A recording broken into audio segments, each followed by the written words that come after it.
All right, Shalom. First and foremost, we want to give all praise, all honor, and all glory to Yahweh, Ba'ashem, Yahushai, Ba'ashem, Rakakodash. We'd like to give double honors to our elders and apostles of Great Millstone that do well. Peace and salutations to the Lord's elect, the hopeful elect in 1/3, pushing us 100% truth across the four winds so we can seal it like and make it to the kingdom. All right, we are the true biblical Hebrew Israelites, so-called Negroes, Latinos, and Native Americans, and portions of our people that are scattered abroad throughout all the world, all right, that believe in this truth, that are under the curses, hasten the day of Yahushai's return. And we are commanded to go out in the highways and hedges, all right, of what you know as America, which is prophesied in the Bible as Babylon, to prophesy the destruction of this place while simultaneously sealing the Lord's elect. Okay, we're going to start in the book of Obadiah. You can read right from the top. Yep. Saint Obadiah in verse 1, the vision of Obadiah, thus saith the Lord power concerning Edom. Right, this is a vision concerning in particular nation of people. Now, Esau, Edom, all right, is prophesied to be ruling in the last days. Okay, the story that you see unfolding before your eyes is a story between Jacob and Esau. Now, Esau has been given the earth. All right, he controls your media, he controls your food supply, he controls your water, he controls your politics and policies and governments, and most importantly, he controls your money. All right, he controls the monetary system. And if you didn't know, all right, throughout history, a recurrent theme is politics, war, and money. Okay, and that's the devil's recipe for destruction. All right, controlling the powers that be. Get that Romans 13 real quick. You got something? Yep, I have a quick one. Oh, okay. Well, read yours, brother. This is Daniel chapter 4 and verse 17. This matter is by the decree of the watchers and the demand by the word of the holy ones, to the intent that the living may know that the Most High ruleth in the kingdom of men. Right. The Most High rules in the kingdom of men. So he ruled in the kingdom of the Egyptians, the Babylonians, the Medo-Persians, the Greeks, the Romans. Fast forward all the way today, okay, the deadly wound being healed, he rules in the kingdom of the virgin daughter of Babylon. That's why the scriptures say he mustereth the host of the battle. So when you look through history, empires were transitioned through what? Through war, okay, through destruction. All right, now Esau, Edom has monopolized that system. War, money, empire. War, money, empire. All throughout the world, see, when you look on the world map, 65% of the country's currency is the US dollar. Why? Because they rule it through war and through policies of politics. Okay? So keep going.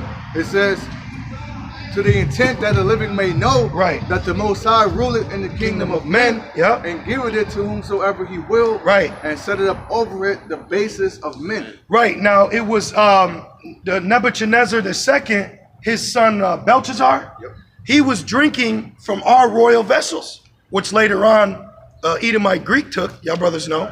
But before that, you had, what was Belshazzar, Assyrian, right? Yeah, Nebuchadnezzar was Assyrian. I believe he was Assyrian. Yep, those were the Assyrians. So they had our precious vessels. And then the Lord wrote on the wall, and then he got besieged that night by the Persians, who is today who? Iran. Iran. You see, so the Lord deals in kingdoms, all right? He deals with men on these levels, and he's with them. Matter of fact, since we're speaking about Esau, now go to Deuteronomy, the 2nd chapter, and read this one verse again. Yep. Back in Obadiah 1 and verse 1, the vision of Obadiah, thus saith the Lord power concerning Edom. We have heard a rumor from the Lord Yahweh Shai and an ambassador as sent among the heathens. Arise ye, arise ye, and let us rise up against her in battle. See, in battle. Like right now, you got to understand there's a reason why there's a third war. Because this third war is going to transition kingdoms from the kingdom of the Edomites to the kingdom of the Israelites. But the Lord is going to use other nations to battle together for this transition of power that we're getting ready to see. That's why there's key things you have to follow with prophecy. You can't just say Esau's going into slavery. You have to understand the building blocks that's going to lead to those things, such as politics, transition of power, money, currency. All right, those things play a major part in war. what proves that, which Lord's will go in depth, what proves that is 1914. That was what? World War I. What else happened in 1914? The first printed US dollar, all right? 1933, gold was taken away from the standard that backed your US dollar in 1933 under Theodore Roosevelt. And then in 1939, what took place? World War II. Then in 1944, they instituted the Bretton Woods Agreement that brought back gold to back the US dollar. So the world accepted the US dollar, and then World War II ended in 1945. So if you always notice with each Esau, the same tactics take place. Money, war, politicians. Money, war, politicians. Because each president that instituted the policy, he had a fake 1948 or Edomite that was in his ear. Okay? Now, when did gold get taken from the dollar? Do you know? 1971 under Richard Nixon. Now, do you know who told who Richard Nixon's Secretary of State was at that time? Harry Kissinger. Harry Kissinger is a Teemanite. Harry Kissinger is famous for saying that soldiers are nothing but dumb beasts used as pawns in war. You see? So in 1971, they took gold from off the dollar, but what kept the dollar relevant?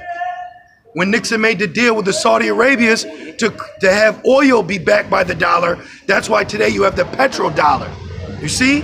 So Esau always works with money, politicians, and war.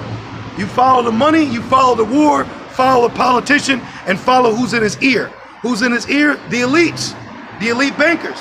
Okay? So the Lord is with Esau doing this. Now, real quick, a fun fact. Now, we all know that Esau rules the banks, right? Now, what year did the Edomites control the banking system? 1694. And guess what banking system he controlled? A British. 1607, Britain came all the way over here. Britain came all the way over. Britain left the Europe land and came all the way over to America in 1607. Then the Pilgrims came when? 1619. But if you look at it, the Lord used both of these Edomites to come to this land, like the space race. Babylon, America was nothing more than the moon, if you will, and all these Edomites were all flocking to it. 1492, who came here? Columbus. The Spanish. They all were coming here for this landmass, because before the dollar, what was currency? Land. You see, this is the tactics how Esau has always used, and he's using it to this day. So if you want to follow war, follow the money. Read this. Verse 17? Yep, start at 17. Deuteronomy chapter 2, verse 17. Then Yahweh Ba'ashem Yahushai spake unto me, saying, Thou art to pass over through Ar, the coast of Moab. Read it loud, brother. Read it loud. Says, Thou art to pass over through Ar, the coast of Moab, this day. And when thou comest nigh over against the children of Ammon, distress them not, nor meddle with them. This is the Lord talking to us on our journeys, okay? This is before we jacked up the land of Canaan. You see, we're getting our laws, our statutes, our judgments, right? So the Lord has given us a commandment. Keep going. It says, For I will not give thee of the land of the children of Ammon any possession, because I have given it unto the children of Lot for a possession. Keep going. That also was accounted a land of giants. Giants dwelt therein in old time, and the Ammonites called them Zuzims. Yep, keep going. And a people great and many and tall as the Anakims, but the Lord destroyed them. Because man was tall back then. That's all it was. You had in particular nations that might have just been taller than others. Goliath. That's nothing. There's nothing trippy about that. Okay, you had bigger men back then. It tells you that in the Apocrypha. Ask the woman now, and she says with age, you know, that's all it is. Keep going. A people great and many. You know, I'm going to say this through the Spirit. The Lord started bringing men down to a more low, feeble level to do what? To increase the weapons. Because imagine having big, giant, brolic men. Would you really need a missile? Nah, just send a juggernaut in there. So the Lord decreased men to increase weapons and war. That's why he said, I gave him a great glittering sword. A simple man can't wield a big sword, but a silo can, a machine can. You see? The war machine, like my man Ozzy Osbourne said, he said, the war machine is turning, bodies of blood, ashes are burning. So, you know, you brothers know, which I highly recommend. Listen to the song War Pigs. He said politicians hiding themselves while the poor go to war. See, this is all a plan. What you have to understand is the tactics of our enemy. Never trust thy enemy, but also understand his tactics. You see? Keep going. It says, a people great and many and tall as Anakims, but the Lord, Yahweh B'Shem Yahushua, destroyed them before them. Yeah, just like King David, he didn't have armor. He didn't have a sword. He destroyed him with the name. Now, IUIC believes it was a stone. Right. An actual stone. He's told us that. He said, I thought it was a stone. But what's that, 1 Samuel 17:45? He said, by thy name. Yep. You see? So by thy name, when you look at the battles between Israel and other nations, even Google will tell you, it'll show you. When you go to battles, it goes into the generals, how many people fought, and how many people died. And when you look at Israel's casualties, guess how many it was? 0. But on the other side, it was 5,000, 10,000. You see, when the Lord was with us, death was nowhere near us. Okay? Keep going. It says, as he did to the children of Esau who dwelt in Seir, which he destroyed the Horims before them. Read this slow again. Watch. This proves that the Lord is with Esau. At appointed times, the Lord will be with Esau. For what? War. Okay? So you have to understand the Greco-Roman wars, the British-American wars. We might have to go into Daniel. The Spanish-American war, the French-Indian-American war, World War I, World War II, and ultimately World War III. The Lord is going to be with Esau as he was with him to take over what? Mount Seir. Right. See, Esau didn't just walk into Mount Seir. He went to war with the Horites and took it from them, and he became Mount Seir. Read it again, please. As he did to the children of Esau. Yup, so as he did, it's telling you, as the Lord did, or as the Lord was with Esau, what? As he did unto the children of Esau, which dwelt in Seir, yup, which he destroyed the Horims from before them. The Lord destroyed the Horims before Esau. So the Lord is with Esau for battle when he needs them to be, because we're all characters in this movie. And Esau is the biggest, he has one of the biggest parts to play. Keep going. And they succeeded them and dwelt in their stead, even unto this day. It said what? They succeeded them. Now, why was the Lord with them? Now, if you go into this book, which I highly recommend brothers do, okay? It's called Who is Esau Edom? Now, what this book does is it breaks down a lot of information that has taken place throughout the world to expose who Esau Edom is. And even in this book, they know the 1948ers are Edomites, okay? Now, I want to read some real quick. It says, to help clear up confusion, we will attempt to identify one of the main characters in God's script, that being Esau or Esau Edom. It says we can identify who is Esau Edom by reading in the script, the Bible, what was written about him, what he was to be doing on stage, the earth. That's what it literally says, the earth. It says what his role was to be predestined, okay? And then it goes down and it says, watch this. Now I'm gonna read it verbatim for edification. It says, the script of the Most High reveals certain roles and characteristics surrounding Esau Edom by which we can identify this people. Listen to this. From the foregoing chapter, we have one good clue as to who may occupy the character of Esau Edom, that being the Jewish people.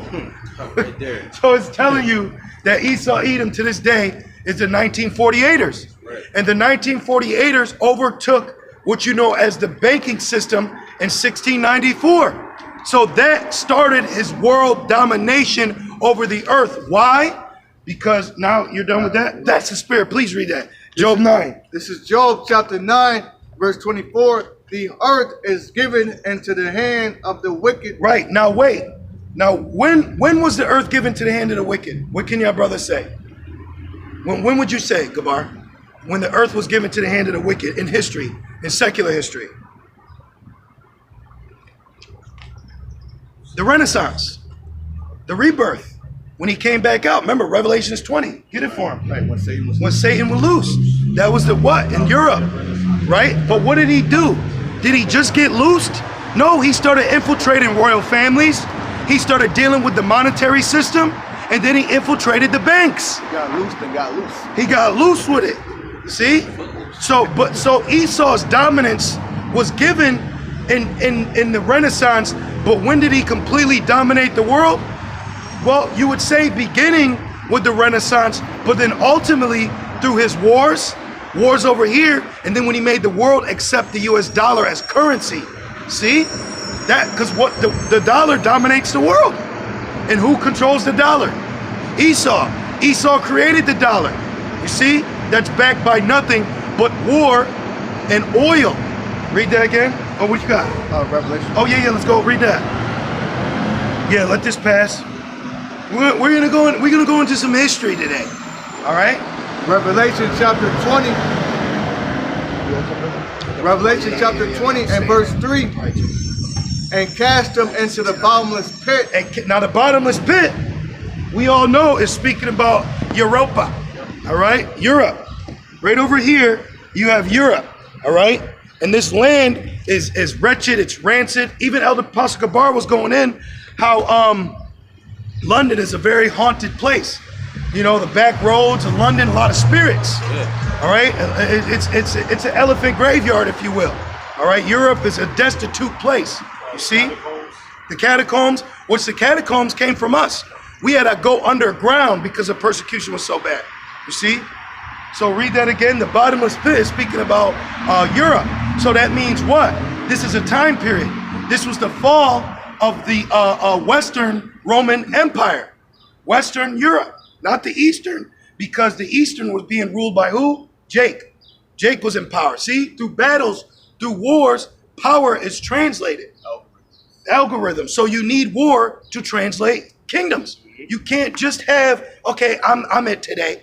Nah, it don't work like that. The Lord don't work like that. How did we establish the land of Israel? We established it through war. Joshua, how many battles did Joshua fight? 13. He fought 13 battles. He put his foot on the necks of 5 kings, and one of them being the king of Jerusalem. He put his foot on their neck, and he told his other men, come put your foot here, to introduce and show them we are ruling now. This is my boat now. I'm the captain now. You see? But that's nothing but a playbook from the Bible. Now we just happen to have the basis of men with that playbook. Waterboy, at one point, he created the playbook, and then another man stole it. Yep. Remember, he said, I hate him, I hate him, I hate him. Because that's like Esau. Remember, he showed the ring, he was proud. That's America. And that's our playbook. But the Lord ain't never changed the playbook. So we Esau got a playbook like this. We're gonna take it from him and put it right side up and show him how you do it. You see? We know how to handle nations when we're transitioning power. All right? Even the land of Jerusalem, okay? King David, he came in and did according to Deuteronomy 20. Did thou come peaceably? They said no. All right, let's get him. And who smote first? Joab. See? It's always war. It's always a transition of battle to a landmass. Just like here, which I get offended. Well, I used to, but I understand it. We say, you stole this land. No, he didn't. He conquered it. He didn't steal America. He conquered it. He conquered it in treacherous ways. Get it, Sirach 10? Please. He did it through unrighteous dealings. But did he not conquer it? He did, because why is Gad on reservations today? Through his politics and policies. Through his unrighteous decrees. Here you go. Read that. Sirach 10 and verse 8. Because of unrighteous dealings. See, did you buy it? Did you trade for it? It's not like that. But the government's here to help. Read it again. Sirach 10 and verse 8. Because of unrighteous dealings, injuries. Oh, injuries. Who's got their phone? Let's go into the etymology of the word injury. You're good. You're good. You need some? You good? Yeah. Let's go into etymology of the word injury. Read it one more time. Yeah, from the top. You got it? Okay, you read it. Come close. Read it loud for the camera. An injustice. Oh, and a what? An injustice. So an injury is an injustice, an insult, unlawful violence, unlawful war crimes. Keep going. assault, damage, harm, unjust, wrongful, unlawful, opposite. Unlawful.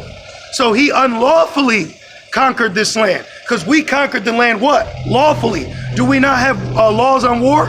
Yes. Do you brothers know Deuteronomy 20? You use Deuteronomy 20, you blow the trumpet, you say that I'll come peacefully. He didn't do that. He used treachery. Real quick, watch this. Look, you got a whole book on Esau getting Gad drunk to get land. Okay? That's unlawful. Now, what does the Bible tell us? Don't mix what? Wine with the word, right? That was pretty much it, Gabar? God. So we're not to mix wine with the word, meaning we ain't gonna teach you drunk. So why would I do a business deal drinking? You know? We can spread out a little, brothers. There you go. All right? So where are we at? Read that again. So it says, read it again. Back in Sirach 10 and verse 8, because of unrighteous dealings. So unrighteous dealings, right? Like good movie to watch is Zorro. During the gold rush in 1945, 49ers. Yeah, 49ers. 1949ers. It all ties in. The gold, this all ties in. Everything ties in. It's all connected with Esau. The gold. In 1933, he took away gold, but in 1949, they struck gold. But in 1944, they commissioned gold to be backed by the dollar. It all ties in. But anyway, so the 1949ers, that's why you have the NFL team, 49ers. The 1949ers struck gold on the West Coast. The movie Zorro, do you know what the movie Zorro is based off? The movie Zorro is based off the military and the government striking gold, then making the Northern Kingdom dig in these caves for gold. Then they were paying them with their same gold, but keeping the majority of it. Then when other governments caught wind of it, they were going to destroy all the northern tribes in the caves with the gold and flee away with mounds of it that they already got. That's Esau. That's unrighteous. See? He'll pay you with the same gold that's in your house. You know? Back in Sirach 10 and verse 8, and it says, injuries and riches got by deceit. Oh, it says injuries got by deceit, which you're still 20. Beautiful. So injuries got by deceit. Unlawful ways, unlawful measures gotten by deceit, by lying. All right? Oh, they still speaking on Gad, Esau broke 430 peace treaties with Gad. 430 of them. To this day, legally, the Black Hills of what you know as Mount Rushmore is still owned by Gad. Legally. And guess what? Who goes to war with Gad over those hills? And mind you, they have gold in them. And guess who goes to war with them? The FBI. Because they found gold there. See? So does Esau want the dollars? He wants the gold. He wants the gold, then he wants to give you the dollar to keep you in debt and to keep you loaning out and keeping you in a destitute state. All the Federal Reserve is to keep you in debt. That's what it does. It keeps everyone in debt. As soon as you use the dollar, I can bring in my military, I can bring in my politicians, and I can bring in my embassies, and now I own your ass. That's what Esau does. Finish that? And it says the kingdom is translated from one people to another. Now, Esau, one would say, well, how does war play a part with the dollar? Well, you got to think about it. When you had the dollar bill, let me put it together. So, think about World War II. The world accepted the U.S. dollar in 1944 because of gold. But then, what happened in 1945? All those great bombings. So these countries needed funding to rebuild their cities, right? What did the Bretton Woods Agreement of 1944 that allowed gold to back the dollar? Do you know what that act also created? The IMF, the International Monetary Fund, and the World fucking Bank. So what did that do? That kept a platform for the world to still use the dollar, but not buy gold. This motherfucker's maniacal. Clever in a very deceptive way. So he created a platform of gold to back the dollar, but then he collapsed the gold. But before he did, he created two platforms to still keep the dollar afloat. And do you know what the IMF does? It goes through the earth to find out what country is in need of monetary aid. Money. That's what the IMF does. That's why 65% of the world currency is backed by the dollar. And those same countries that accept the US dollar have been bombed to hell and back from the US, and now they've been giving them the dollar to rebuild. What keeps the dollar relevant? You know who else keeps the dollar relevant? Niggas. What do? They hold the physical currency, money phone, sleeves. That keeps money, that keeps it relevant. War keeps the US dollar relevant. Because remember, the US dollar is used as a petrodollar for oil. So oil, war, destruction, rebuild through what? US dollar. See? So that's a tactic from Esau, Edom. Oh, you got that? This is Revelation chapter 20 and verse 3. And cast him into the bottomless pit and shut him up and set a seal upon him that he should deceive the nations no more. Now the Lord put a seal, he put him in a base-like state, okay? He put him in a base-like state. And what was it, the Khazars? You know, the Ottoman Turks. So you still had Caucasians, the Caucasus Mountains. So you still had Esau, but he was in a very low estate and he wasn't ruling nothing. But he was going to war with like Vlad. Vlad hated Esau. Yeah. Okay? But watch. Vlad was he was pretty much in the state of what the Lord did to Nebuchadnezzar. Right. In a beast state of mind. Right. Like he lost his mind. Talk about Vlad the Impaler. Yeah, that was a Jake. That was an Israelite. That's where they get played. Oh, wow. That makes sense. And who did he always beef with? The Ottoman Turks. He hated Esau. Let's keep going. It says, and cast him into the bottomless pit, which is Europe, and shut him up, and set a seal upon him, that he should deceive the nations no more, till the 1,000 years should be fulfilled. Now, if you Google how long the medieval time period was, it'll actually say 1,000 years. But we know historically it was roughly little more, little less. The Lord deals with numbers, but not necessarily always exactly. So, but Esau, the medieval empire, us ruling over there, British, Scotland, right? All the area was about 1,000 years. Yeah, it started in 325 AD with Constantine. And then you could go to 1325, well, Satan began to be loosed. And then in 1492, the rebirth, the Renaissance. Now, and a fun fact real quick, since we're speaking about Rome and the fall of Rome, do you brothers know that the Bohemian Grove in California, is based off the Roman Empire? The Romans there were certain kings that would take their men into a land called Bohemia. And it was a forest. So they were doing some ritual, same Romans. The deadly wound was healed. They're back now. Okay, just a fun fact for you brothers. But watch, keep reading. It says, the 1,000-year part. And cast him into the bottomless pit, and shut him up, and set a seal upon him, that he should deceive the nations no more, till the 1,000 years should be fulfilled, and after that he must be loosed a little season. Right, so in the 1400s he started slowly creeping back out. That's how he became of the royal family, marrying the women. Oh, prime example, Herod. Herod was a fake Jew. He was a tear, but his wife was an Israelite, but he was an Edomite. Herod helped build the second temple. You see? So that's a good example to show you. Now Esau came out in what? The 1400s, started getting into rulership, but what was the currency at that time? Land and gold. You see? So it wasn't until the late 1600s when Esau, which I'll read it right here, it says, the Jewish merchants secured the bank charter in 1694. From that moment on, Esau Edom had financial dominion over all of Britain. So he first started over there because Britain was what? Ruling. Revelations, man, we could get Daniel 7 and Revelation 17 from the horn, and then out sprang the little horn. So this proves why Britain was so strong. Because, read Daniel's first, and then Revelation 17, because the Lord was bigging up British to fund bringing Esau over, but then he had a little horn come from that, who you know as the Pilgrims today.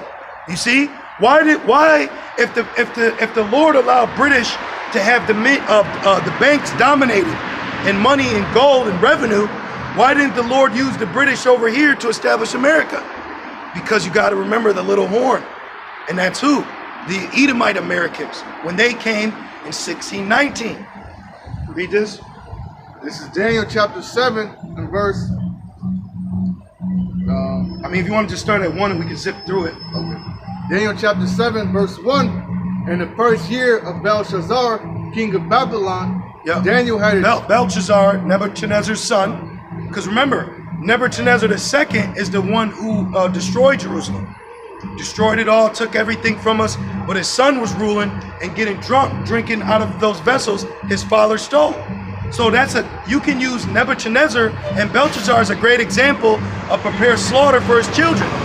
Your father did this, but your bitch ass, but your ass now in rulership got to pay for it.